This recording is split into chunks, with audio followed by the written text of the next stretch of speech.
O'rgimchakni to'g'ri to'sdimi? Dunyodagi eng nafis parda shumi? Eng nafis to'siq shumi? Alloh taolo shu o'rgimchakda to'g'ri sabab bo'ldi. Ammo payg'ambarimiz qilgan hech qaysi sababi foyda qilmadi. Shuning uchun birodar, seni sababing maqsadingga yetkazmaydi. Allohning xohishi yetkazadi. Allohning xohishi qachon bo'ladi senga foydasi? Hasbunallohu va ni'mal vakil desang. Qarangda, shu yerda bitta sabab qoluvdi.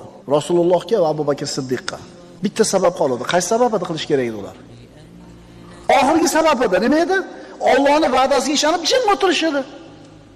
Oxirgi sababni ham qildi, Alloh taolo saqladi. G'orda oldan qaytib ketishdi.